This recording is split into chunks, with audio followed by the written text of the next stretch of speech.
So first and foremost, a couple of key details on a series of major FBI raids.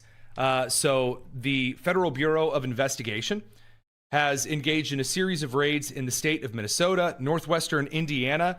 We've also seen a series of a smaller raid out in Albany, New York, as well as in some of the tribal lands in the American West, and then internationally in conjunction of all two countries with China and India. So there's some really bizarre things happening right here, right now that we've never really seen before in a series of FBI raids. So let's actually dig in to what those are, what those aren't.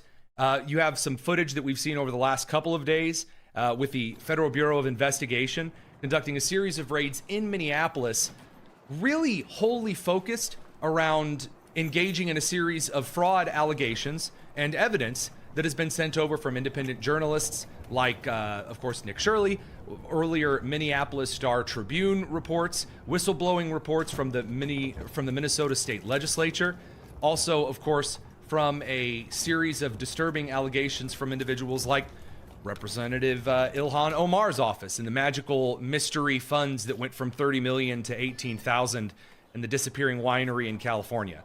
So a lot of different agencies are going through the effort of submitting all of these evidences to the Department of Justice. And it just so happens that under a month after Attorney General Pam Bondi was replaced by Acting Attorney General, the former Deputy Attorney General Todd Blanche, we now see a series of raids where the FBI is going in and saying, hi, we happen to notice that you have this daycare. And this daycare doesn't have any kids here. It's a little weird, a little bizarre, a little strange. Would you like to answer a couple of questions? Because we also noticed 5 minutes ago you were a vape shop, and then after you were a daycare and got all of that grant money, then you turned around and decided you were a Medicare facility, then turned around and decided you were a dirt and bean dispensary, then turned around and decided, so the FBI entered into a couple of Minneapolis businesses. Now, it's also notable that this is the very last time we're going to hear from Governor Tim Walz giving a State of the State address in the state of Minnesota.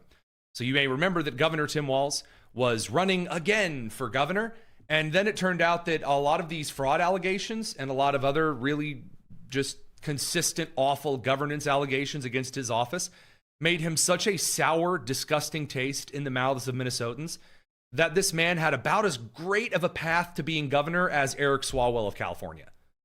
So Tim Walz announced he was no longer going to be seeking re-election, and he gets up in front of everyone to give this big, huge State of the State address, and seems like he's almost going to mention these raids around Minneapolis, because again, this is the stuff that I'm told, and you were told was being real super duper, super spooky to people in Minneapolis. I mean, they see a federal agent and then they just go into a panic attack. Their spleen falls out.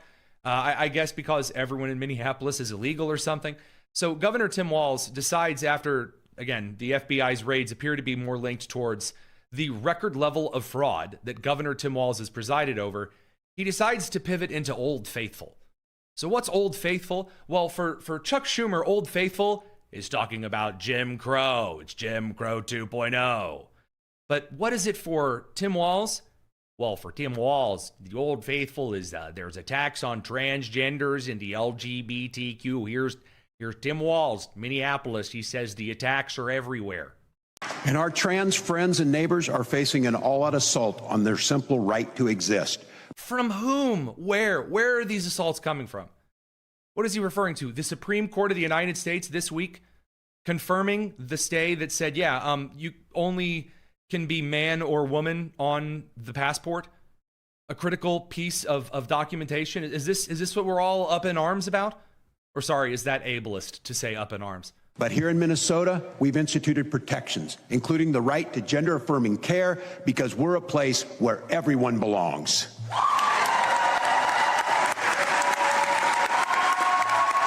And then the sign, the ASL interpreter over there is trying to communicate to the person in the crowd to either steal third or look under the mystery box. It's exciting stuff. And all of the standing and the cheering and the, oh, he's so brave and wonderful.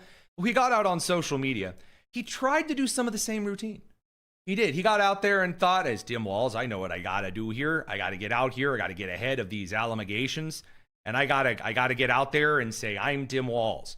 And so he tries to take credit for the FBI raids on major issues of fraud, which, by the way, we should point out here yet again, does in fact affect those in Minneapolis as citizens, Democrat, Republican, Independent, Democratic Socialist, Libertarians, that guy from the rent is too damn high party. I mean, all individuals are in fact affected when the services you pay for are instead embezzled. Can I get a Sherphilus McCormick in Florida? When you embezzle those funds from an agency, be it state or federal, it just so turns out that hurts everybody. It does. Look, I don't like paying taxes towards services that I think are misappropriated or misused. But if I have to pay taxes, if I have to do this, well, then I at least want what I am paying into the system to go towards what I am told it is paying for. You know what I'm saying here? So this is what Tim Walz did. He decided to get out a couple of days ago and take credit for these raids. So he gets on his Texas Tim Walz here. He says, this town ain't big enough for two of us kind of thing. He goes, if you commit fraud in Minnesota, you're going to get caught. It may not be today. It may not be tomorrow. Or it may not be for 10 years while I'm governor. But, and that's exactly what we saw today. We catch criminals when the state and federal agencies share information. Joint investigations work and securing justice depends on it. And this rightfully annoyed a lot of people. By the way, including a few out there, the very last remnants, all three of the last remaining moderate Democrats in this country, who said, Tim, you would have been able to say this if you would have had state agencies of law enforcement. You'd have had the state treasurer's office. You would have had the state auditor's office. You would have had perhaps the legislative examination committee in Minneapolis. Maybe you might have had the Minnesota State Patrol, working with federal law enforcement. If you would have had them doing the working together, well, then you would get together and play the big whole, unity Care Bears. It's better when we work together kind of a thing. But I'm afraid that this man is not Mr. Rogers. It's not all about unity because that Tim Walz and Keith Ellison, his attorney general, forbade any Minnesota office, local or at the state level, from working with the federal government. So that leads us to today's raids by state and federal law enforcement, which, by the way, to be clear, the FBI showed up on scene. And then in a lot of these cases, about 5 to 10 to 15 minutes later, once dispatch got on the horn, once Andy Griffith was able to call Sarah in Mayberry, Sarah, connect me with it. Then they were able to follow the FBI to wherever they were doing the raids. So he says, today's raids by state and federal law enforcement happened because our state agencies caught irregular behavior and reported it. Nope. And that's how the system is supposed to work. Nope. And our agencies will keep at it as long as there are fraudsters to put behind bars. Great. That's real special. FBI Director Kash Patel was having none of this. And responded, come again. Look, dude, this FBI and DOJ, with our DHS partners, drafted and executed every search warrant today. By which I mean, I don't recall seeing a lot of Minnesota officials' signatures on the paper.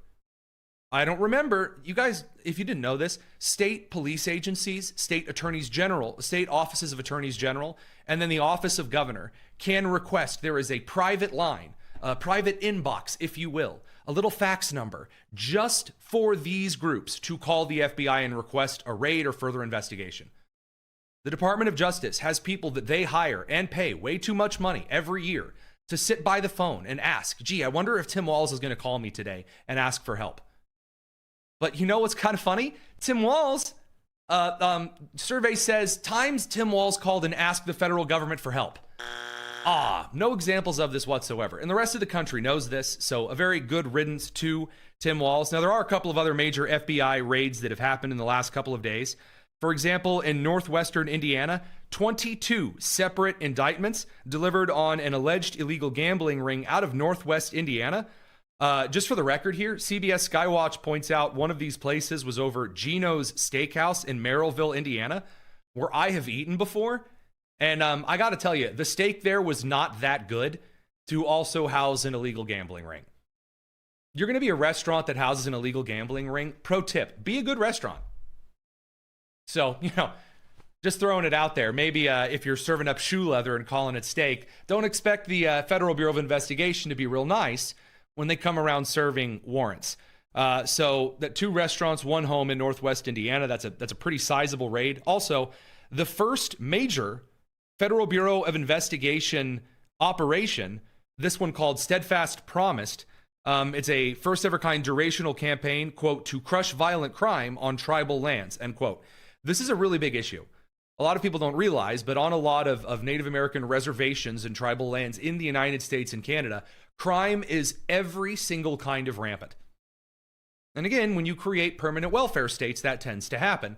But according to the director of the FBI, we now have over 400 agents and staff dedicated to working Indian country, adding 3 more safe street task forces for a total of 29, that being the FBI's largest ever commitment. Kicking off the campaign on the ground in Montana with a dozen of our SACs responsible for over 17 states with tribal lands. What does this mean? It means that a lot of the liberal pearl clutching for years, you can't go in and do things on tribal land. Those are tribal lands. You remember Billie Eilish talking about homes on stolen lands and all that crap. Well, they are in the United States. They did in fact lose the war. And so therefore, as conquered lands, by the way, I say this as a member of a Cherokee tribe, not the Elizabeth Warren kind. Yeah, they're Americans too. And so the FBI can go in and keep citizens in that area safe, just like the rest of the country. What's good for the goose is good for the teepee. You know what I mean? So that brings us over to the last and probably one of the most sizable announcements from the FBI. A global task force between, and what can only be described as the most unprecedented of unprecedented cooperation between the FBI, the Dubai police, and the Chinese Ministry of Public Security. So if you don't know this, India and China, they're really not the best of buds. No, not necessarily. The UAE and China, also not the best of buds. Also the UAE and India, also not the best of buds. And then the United States. So these 4 countries worked together to carry out a series of interagency, and I'm sorry, there also were a couple of other international agencies involved in here. Thailand was also a part of this, for example. There were a lot of cities and localities across the country, but led by the 4 cornerstone partners here, being the United States, the UAE, the Indian government, the Chinese government, tackling all of these quote-unquote pig butchering crypto fraud rings which prey on Americans. Americans have lost millions of dollars, millions and millions of dollars, on individuals calling them up and using AI, which is becoming more prevalent these days, or just the old classic Indian, hello, I'd like to talk to you about your car insurance or your computer virus. That kind of crap has cost Americans a lot of money, and there were 276 arrests and at least 9 scam center takedowns. Now, I also have some word that this also involved some of the YouTubers that spend their days trolling scammers and getting into their systems and giving them a lot of grief. That's really impressive. And I would love to see some of this stuff in the future. Now, I'm a sucker for contracting. You probably know that if you've ever tuned into the show before. But when it comes to the investigation of criminal activity, if there are individuals who want to work with law enforcement, not the SPLC, but law enforcement, to investigate, to infiltrate, and to cause a lot of grief to those who are costing, especially American seniors, but not just relegated to that age group anymore, millions of dollars a year, excellent.